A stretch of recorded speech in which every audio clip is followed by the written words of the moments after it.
कैसे हैं दोस्तों, आई होप आप लोग बढ़िया होंगे। लेकिन एक समस्या है यहाँ पर कि महीने के अंत में जाते जाते हमारी सैलरी का कुछ ये हाल हो जाता है। ये निकले 2 रुपये और ये निकले 20 रुपये और यहाँ पे पूरी पर्स हमारी खाली। अब ऐसी प्रॉब्लम तो आप सभी के साथ हमेशा होती है, क्योंकि हम देखते हैं वीडियो इन्वेस्टमेंट करने की, बट हमारे पास तो पैसा ही नहीं है। 20 रुपये 10 रुपये महीने के जाते जाते पता लगता है कि हमें कहीं से कर्ज लेने पड़ जाते हैं, हमें क्रेडिट कार्ड को यूज़ करना पड़ जाता है हमारे महीने खर्चे पूरे करने के लिए। तो हम इन्वेस्टमेंट कहाँ से करेंगे? और ये समस्या हमारी नहीं है, ये समस्या हम सभी लोगों की ऐसी है। तो इस वीडियो में हम बात करने वाले हैं, अगर आप इन्वेस्टमेंट करने की शुरुआत करना चाहते हैं, कैसे कर सकते हैं आप, कैसे अपने लिए एक बढ़िया अमाउंट आप चुन पाओगे, कैसे अपने लिए आप एक अमाउंट ऐसा चुन पाओ जो कि आप इन्वेस्ट भी कर पाओ और अपने घर के खर्चे को मैनेज कर पाओ। कैसे करना है, सारी चीज़ों को हम स्टेप बाय स्टेप समझेंगे इस वीडियो में। तो इसीलिए मैं चाहूँगा कि इस वीडियो को लाइक करके चैनल को सब्सक्राइब कर लीजिएगा, ताकि आपको सारी डिटेल स्टेप बाय स्टेप हम समझा पाए और पूरी ट्रांसपेरेंसी के साथ आपको समझा। इस वीडियो में दी गई जानकारी केवल शिक्षा और जानकारी के उद्देश्य से है। कोई भी निवेश करने से पहले अपने वित्तीय सलाहकार से सलाह जरूर लें पाए कि आपको इन्वेस्टमेंट कैसे करना चाहिए। सो आई होप आप लोग तैयार होंगे इसको सीखने के लिए, और मैं यहाँ पे तैयार हूँ आपको सिखाने के लिए। दोस्तों असल में क्या है कि हमारे पास पैसे बचते क्यों नहीं, क्योंकि हमारे पास प्रॉपर प्लानिंग नहीं होती है किस तरीके से अपने इन्वेस्टमेंट को हमें करना है। सबसे पहले हमें कौन सी चीज़ों को करना है, पहले हमें इन्वेस्टमेंट करना है या फिर पहले अपने खर्चे को मैनेज करना है। और दोस्तों खर्चे को मैनेज करते करते हमारी सैलरी तो खत्म हो जाती है। अभी जो हाल आपने देखा वही हाल हमारा हो जाता है, हम सभी का यही हाल हो जाता है। और ऐसी हाल ना हो, इससे बचने के लिए हमारे पास सिर्फ एक ही रास्ता है, जो कि अभी मैं आपको आगे वीडियो में समझाने वाला हूं। अपनी कमाई का कौन सा हिस्सा इन्वेस्टमेंट में डालूं जो कि हमारे लिए सही हो, हम प्रॉपर अपना इन्वेस्टमेंट कर पाए, फैमिली और इमरजेंसी फंड और भी अपने पास बैलेंस जोड़ते हुए भी अपना इन्वेस्टमेंट कर पाए, ताकि भविष्य में जो भी हमने गोल सेट किया अपने इन्वेस्टमेंट का, वो हमारा गोल टूटे ना और प्रॉपर अपना इन्वेस्टमेंट हम कर पाए। अच्छा, ये सब प्लानिंग करते करते ना हमें एक चीज हमारे दिमाग में आती है कि भाई जो लोग अपना इन्वेस्टमेंट कर पाते होंगे उनकी सैलरी ज़्यादा होती होगी, वो तब जाके अपने पैसे को इन्वेस्ट कर पाते होंगे। लेकिन यहाँ पर अगर आपकी सैलरी 10,000 भी है या फिर 50,000 आपकी सैलरी है, तो कैसे आप उसको प्रॉपर इन्वेस्ट कर सकते हैं, यही आज आपको इस वीडियो में समझाने वाला हूँ। चाहे आपकी सैलरी 10,000 हो, चाहे 20,000 हो, चाहे 1,00,000 रुपए हो, चाहे 50,000 हो, आपको प्रायोरिटी कौन सी चीज़ को देनी है, यही आपको यहाँ पे समझने को मिलेगा। चलिए वीडियो की शुरुआत करते हैं और आपको समझाते हैं किस तरीके से आप अपना इन्वेस्टमेंट शुरू कर सकते हैं, अपने लिए एक बेस्ट अमाउंट आप चुन सकते हैं। चलिए अब हम देखते हैं कि हमारी जो इनकम है उसके हिसाब से हमें कैसे अपना इन्वेस्टमेंट करना चाहिए। मान लेते हैं अगर हम महीने का कमाते हैं 50,000 रुपये, ठीक है, एग्जाम्पल के लिए कोई 10,000 भी कमाता होगा, कोई 20,000 भी कमाता होगा, ठीक है। अगर हम महीने के 50,000 रुपये कमाते हैं, अब इस रुपये में हमें अपने घर को भी चलाना है, अपने सारी नीड को पूरा करना है, साथ में हमें अपना इन्वेस्टमेंट भी करना है। अब दोस्तों चाहे आप लोग क्या सोचते होंगे, जो लोग पैसे कम कमाते होंगे ये सोचते होंगे भाई इनकी इनकम ज़्यादा है इसलिए अपने पैसे को इन्वेस्ट कर पाते होंगे, हमारी इनकम कम है इसलिए अपने पैसे को हम इन्वेस्ट नहीं कर पाते होंगे। बट दोस्तों इसकी रियलिटी बिल्कुल अलग है। अगर आप आज 20,000 भी कमा रहे हो, या फिर अगर आप आज 10,000 भी कमा रहे हो, या फिर अगर आप आज 1,00,000 भी कमा पा रहे हो, ये डिपेंड करता है कि आपकी आदत कैसी है, ठीक है, आपकी आदत कैसी है। अगर आपने अपनी हैबिट इस 10,000 में भी इन्वेस्टमेंट करने की नहीं बनाई, इस 20,000 में इन्वेस्टमेंट करने की नहीं बनाई, तो आप 1,00,000 वाले भी नहीं बना पाओगे। सबसे बड़ा रीज़न क्या होता है? हैबिट का। अब जिस हिसाब से आदमी की कमाई बढ़ती है ना, उस हिसाब से उसके खर्चे भी बढ़ने लग जाते हैं। अब दोस्तों आप ही सोच लो, जब आप पैसे अपने 20,000 कमाते थे महीने के, उस समय आपकी नीड क्या थी, और आज अगर आप 1,00,000 रुपये कमाते हो तो उस समय आज आपकी नीड क्या है। आदमी की नीड बदलती रहती है, उसकी ज़रूरतें बदलती रहती हैं।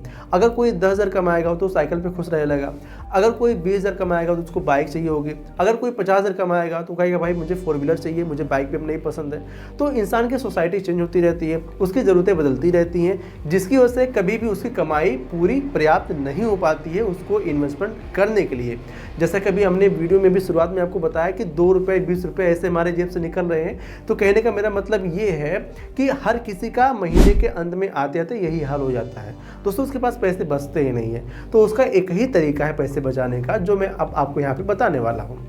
देखिए सबसे बड़ी चीज़ मैं आपको बताने वाला हूँ। अगर कोई व्यक्ति मान लेते 50,000 कमा रहा है, तो यहाँ पर सबसे ज़रूरी चीज़ें क्या हैं, ठीक है, ज़रूरी चीज़ें यहाँ पे क्या है, ज़रूरी चीज़ें, ठीक है, ये क्या है, जैसे बिल्स हो गया, ठीक है। अब ये बिल्स पानी का हो सकता है, बिजली का हो सकता है, ठीक है, रेंट हो सकता है, किराने का सामान हो सकता है, ठीक है, पढ़ाई बच्चों का हो सकता है, दवाई हो सकता है। ये ज़रूरी चीज़ें हैं और इन ज़रूरी चीज़ों को आप नकार नहीं सकते। इसको दोस्तों देना ही देना है। अगर आप नहीं दोगे तो कैसे आपका घर चलेगा। तो सिंपल चीज़ है, आपको देना ही देना है। हर कहीं से भी आप करोगे, कर्जा लोगे किसी से, क्रेडिट कार्ड यूज़ करोगे, इनको तो करना ही करना है। दूसरी चीज़ें क्या होती है दोस्तों, आपको कहीं घूमने जाना है, ठीक है, घूमने जाना है, मूवी देखनी है, ठीक है, या फिर गाड़ी आपको लेनी है, या फिर आपको कहीं पे ट्रेवल पे मतलब कि टूर पे जाना है, ठीक है। जो ये चीज़ें हैं अगर आप ये नहीं करते हो फिर भी आपको कोई दिक्कत नहीं है। बहुत होगा सोसाइटी से आपको थोड़ा सा क्रिटिसाइज किया जाएगा, भाई ये बहुत ज़्यादा कंजूस है, ये पैसे खर्चे नहीं करते, ये यही आपको कहेंगे। लेकिन ये जो चीज़ें होती हैं इनको आप नकार सकते हो, आप नहीं भी करोगे तो भी चल जाएगा, ठीक है। लेकिन मैं जानता हूँ आप में से बहुत सारे ऐसे लोग होंगे जो कि ऐसे शौक नहीं भी रखते होंगे, पहले घर की जिम्मेदारी ही देखते होंगे, लेकिन फिर भी आप पैसे नहीं बचा पाते हैं। तो अभी आगे आपको बताने वाला हूँ। सबसे पहले बेसिक को समझते हैं। तो ये चीज़ें हम नकार सकते हैं, बट ये चीज़ें हमें नकारने लायक नहीं है, ठीक है। अब इसी में भाई किसी की तबीयत खराब हो गई, अगर मान लेते हैं घर में कोई एक ही व्यक्ति कमाने वाला है, ऐसा अक्सर होता है, वही जिम्मेदार है, घर पे उसके कम से कम 5-6 परिवार हैं, उसके ऊपर डिपेंड है। अब यहाँ पे क्या होगा, अगर व्यक्ति 50,000 कमा रहा है तो ये खर्चे पूरे कर रहा है, पता लगता है कोई बच्चा बीमार हो गया, कोई बीमार हो गया, तो पैसे वहाँ पे खत्म हो जाते हैं, उसके पास पैसे बचते ही नहीं है। तो ये सब सारी प्रॉब्लम्स होती हैं। तो मैं समझता हूँ, मैं भी वहीं से आया हूँ, मैं भी देख ही रहा हूँ सारी चीज़ें, तो मैं जान रहा हूँ आप सबकी प्रॉब्लम। अब यहाँ पे हम समझते हैं इसका सोल्यूशन क्या है। अगर कोई 50,000 कमा रहा है, आपने एक रूल सुना होगा 50, 30 एंड 20। अब एक मिनट रुकिएगा, अब ये मत समझिए कि मैं आपको यही रूल बताने वाला हूँ, क्योंकि ये रूल काम ही नहीं करता हम लोग के लिए, ठीक है। जो पैसे कम कमाते हैं या फिर जो पहले से हैबिट नहीं डाल रखे हैं ना, उनके लिए रूल काम ही नहीं करता। ये रूल कैसे नहीं काम करता और कैसे आपको इसको काम पे लगाना है, इसी को यहाँ पे समझेंगे। तो देखो, ये 50, 30, 20 का रूल है ना, ये हम तो इसको अभी के लिए इसको हम इग्नोर कर देंगे। हम 1-2 साल ये चीज़ें नहीं करते हैं। सबसे पहले अपने अंदर हम हैबिट डाल देते हैं। देखो, ये पैसे ये जो खर्चे हमारे, इसको तो पूरा होना ही होना है। यहाँ पे हमारे पैसे जाना ही जाना है, इसको हम नकार नहीं सकते, ठीक है। ये बिल्स वगैरह जानी ही जानी है। तो जो 50-30 है ना, इसको हम यहाँ पे काम पे ले लेंगे, ठीक है। यानी 70%, सॉरी 80%। हमारे जो 80% खर्चे हैं इसको हम पहले ही अलग कर लेंगे कि भाई मुझे इसी में अपने खर्चे चलाने हैं, चाहे जो भी हो जाए। मुझे कर्जे लेने पड़ जाएंगे, ले लूँगा, लेकिन मैं इस 20% जो बचा अमाउंट है इसको छोड़ूंगा नहीं, ठीक है। 80+20, ठीक है, ये रूल हम अपनाएंगे।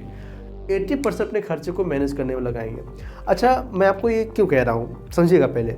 अगर हम मान लेते हैं कि 100% पैसा, अगर हम 50,000 कमा रहे हैं और 50 के 50,000 हमारे खर्चे में लग जा रहे हैं, घर के खर्चे पूरे करने में, तो यहाँ पर अगर 50-30-20 का रूल लगाएंगे तो ये बिल्कुल एक कह सकते हो कि नामुमकिन सा लगता है। अब भाई जिस घर के खर्चे अगर 1 लाख में चलते हो, अगर उस घर को कोई भाई 50,000 में चलाओ तो कहाँ पे चला पाएगा, बेचारा नहीं चला पाएगा, उसकी जो लाइफ स्टाइल वो बिगड़ जाएगी, ठीक है। तो ऐसे में उसको हम 80% पे ला सकते हैं। 100 से सीधा 50 नहीं ला सकते, लेकिन 100 से 80 तक ला सकते हैं, खींचे तान के, ठीक है। अब यहाँ पे अगर हम 80 लेके चले आए तो यहाँ पे थोड़ा सा हमें यहाँ पे सर्वाइव तो करना पड़ेगा, थोड़ा सा मुश्किल करना पड़ेगा, लेकिन हो जाएगा। अब यहाँ पे अगर 50,000 हम कमा रहे हैं और 80% इसका लेते हैं तो लगभग ये 40,000 आ जाता है, ठीक है। अब ये 40,000 हमारा निकल के क्या आ गया, इस हमारे घर के खर्चे को पूरे करने में, पानी का बिल, बिजली का बिल, रेंट, किराने का, पढ़ाई का, दवाई का, और भी मोबाइल का रिचार्ज, यूटिलिटी बिल्स, या फिर मोबाइल के जो भी खर्चे हैं, जो भी चीज़ें हैं, सारी चीज़ें यहाँ पे आ जाती हैं घर के खर्चे पूरे करने में। तो हमारा ये 40,000 रुपये आ गया। अब बचा यहाँ पे 10,000 रुपये, उसको निकाल कर हमने ऑलरेडी कहीं गुल्लक वगैरह में डाल देना है हर महीने, या फिर उसको कोई ऐसा अकाउंट ओपन करवा लेना है जहाँ पे कोई ATM कार्ड ना हो, चेकबुक वगैरह ना हो, उसमें से पैसे ईजिली निकाल ना पाए हम, ठीक है। ये हैबिट बनाने की बात कर रहा हूँ, ठीक है। अगर बन जाए, आपसे हो जाए कि आप इतना डेडिकेटेड रह पाओ कि भाई मैं इन्वेस्ट कर पाऊंगा, तो आप तुरंत से SIP चालू कर लो। लेकिन SIP कैसे चालू करना है अभी आगे समझेंगे, और आपकी अपनी कमाई के हिसाब से कैसे SIP करना है अभी इसके बारे में भी हम आगे समझेंगे, ठीक है। अच्छा, यहाँ पे बहुत सारे लोग हमसे ये पूछने लगते हैं कि भाई कितना बचाना है हमें अपने पैसों को इन्वेस्ट करने के लिए।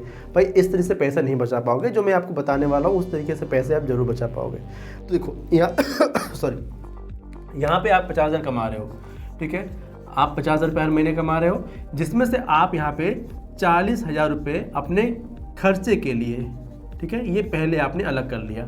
प्लस यहाँ पे जो आपका यहाँ पे 10,000 बचा, अब इसी में आपको दिमाग लगाना है, कैसे करना है उसको हम समझते हैं। अब ये 40,000 कैसे है, इसका हम 80% लिए हैं, ठीक है। 80% इसका हम लिए तो जाके हमारा यहाँ पे 40,000 आया, बाकी यहाँ पे 10,000 हमारा ये बचा है 20% पे। अब करना क्या है, इस 10,000 को आपको किसी सेविंग अकाउंट में ऐसे डाल देना है जहां से आप इजीली पैसे विड्रॉल ना कर पाओ। अब यहाँ पे एक चीज़ आप और कर सकते हो कि अगर आप यहाँ पे तुरंत SIP करना चाहो तो कर सकते हो, लेकिन कैसे करनी है उसको ज़रा हम समझ लेते हैं। ये हमारा 40,000 निकल गया, इससे में कोई मतलब ही नहीं है। अब बचा यहाँ पे 10,000 रुपये। अब अगर हम मार्केट में डरते हैं, बहुत ज़्यादा रिस्की फंड नहीं लेना चाहते हैं, तो हमें समझ के अपना इन्वेस्टमेंट करना है।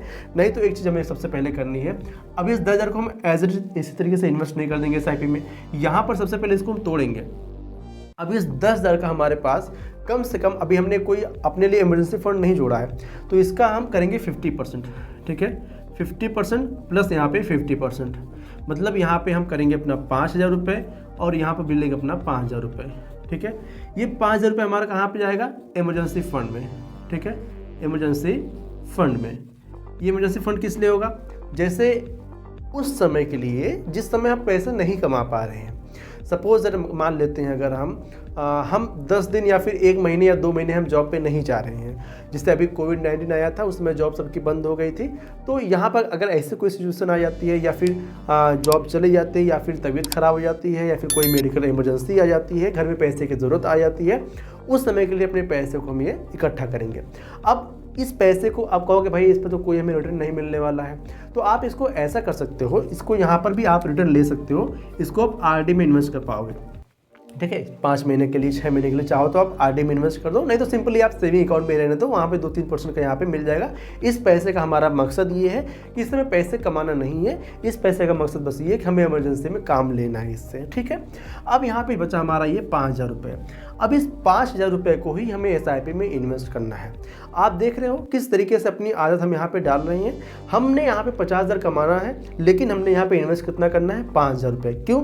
क्योंकि आप लोग हमसे पूछते रहते हो कि भाई हम अगर 10,000 कमा रहे हैं, 20,000 कमा रहे हैं, तो किस हिसाब से अपने SIP अमाउंट को हम चुने।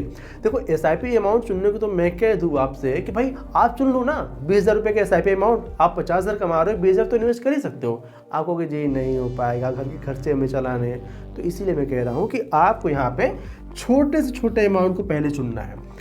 अब जैसे ही इसकी हैबिट आपको पड़ जाएगी इन्वेस्टमेंट करने की, आप देखो कि मार्केट में हमारे पैसे बढ़ रहे हैं, घट रहे हैं, लॉन्ग टर्म में एक हमें अच्छा रिटर्न देखने को मिल रहा है अगर, तो आप अपने इन्वेस्टमेंट को खुद ब खुद बढ़ाओगे, क्योंकि आपके अंदर एक हैबिट डेवलप हो चुकी है। अब यहाँ पे आप अपने लिए पैसे बढ़ाओगे।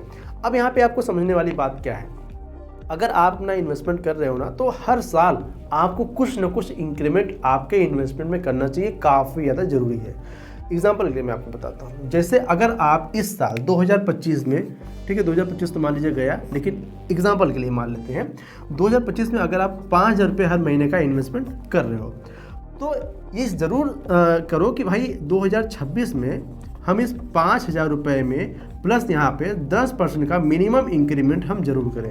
अब इससे होगा क्या? इससे आपका 2 फ़ायदा होगा। पहला तो फ़ायदा ये होगा कि आप इन्फ्लेशन को बीट कर पाओगे।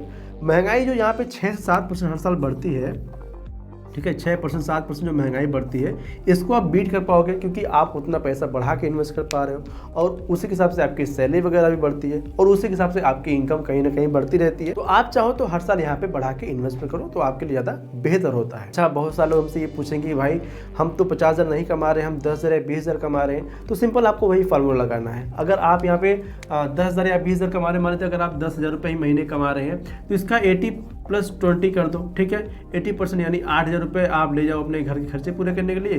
2,000 रुपये आप निकालो, जिसमें से इसको भी 2 पार्ट में करो, 1,000 रुपये प्लस यहाँ पे 1,000 रुपये, ठीक है ये आप कर दिए। 1,000 आपका जाएगा इमरजेंसी फंड के लिए और ये 1,000 जाएगा आपके इन्वेस्टमेंट के लिए, ठीक है ये आपका जाएगा।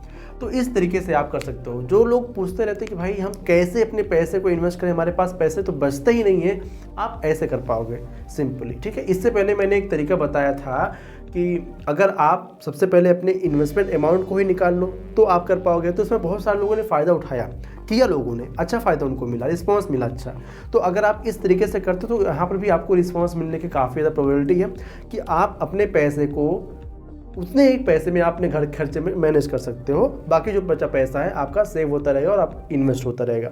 सो कुछ इस तरीके से आप अपने लिए SIP अमाउंट को चुन सकते हो। आई होप आपको ये क्लियर हो पाया होगा। आपके लिए कितना SIP अमाउंट चुनना बेहतर होगा, इससे करने से दोस्तों मैं फ़ायदा आपको बताता हूँ। सबसे पहला फ़ायदा ये होगा कि आपके दिमाग पे ना एक्स्ट्रा ओवर बर्डन नहीं होगा कि आपको बहुत बड़ा अमाउंट इन्वेस्ट करना है। अब मान लेते हैं कि आपने यहाँ पे 40,000 में आपके घर के खर्चे चलाने हैं, जिसमें से 35,000 आपने खर्चे चलाए, बाकी 5,000 आपके पास बच गए, उसको आप एक्स्ट्रा सेव किए रहो। हो सकता है अगले महीने खर्चे जाता हूँ तो वहाँ से आप मैनेज कर पाओ। तो कुल मिलाकर इस तरीके से अगर आप चलोगे ना तो आपको फाइनेंशियल प्रॉब्लम का सामना ना करना पड़ेगा। बाकी आप अपने लिए अपना इन्वेस्टमेंट जोड़ते चले जाओगे। इस तरीके से बहुत सारे लोग अपने पैसे को जोड़ते हैं, तो ये फॉर्मूला काफ़ी काम का है। तो अगर आपको पसंद आया हो तो वीडियो को लाइक कर दीजिएगा। चैनल पहली बार है, सब्सक्राइब नहीं किए हैं तो भाई इतना समझदार तो आप हैं ही कि अगर अभी तक वीडियो को आप रुके तो चैनल को सब्सक्राइब आपने कर ही लिया होगा बिना हमसे कहे। ठीक है, नहीं किए तो कर लीजिए, कोई बात नहीं। अच्छा, यहाँ पे एक और चीज़ है कि आप इन्वेस्टमेंट करने के लिए फंड तलाश रहे होंगे कि आप किस तरीके से अपने पैसे को इन्वेस्ट कर सकते हैं, क्या आपके लिए फंड सूटेबल है या नहीं है, कौन से फंड आपके लिए सूटेबल हो सकते हैं। अगर इसके बारे में थोड़ा बहुत जानकारी अगर आपको चाहिए तो मैंने एक फंड का थोड़ा सा एक्सप्लेन किया है। अगर आपको जानना है ना तो यहाँ पर ये वीडियो आपको दिख रही होगी, इस पर क्लिक करके पूरी वीडियो आप देख लीजिए। हो सकता है आपको समझ में आ जाए किस तरीके से आपको यहाँ पे इन्वेस्टमेंट करना चाहिए। सो इस वीडियो पर आप क्लिक कीजिएगा, आपको पूरी जानकारी यहाँ पे देखने को मिल जाएगी। तो चलिए मिलते हैं अगली वीडियो में, तब तक के लिए जय हिंद, जय भारत। इस वीडियो में दी गई जानकारी केवल शिक्षा और जानकारी के उद्देश्य से है। कोई भी निवेश करने से पहले अपने वित्तीय सलाहकार से सलाह जरूर लें।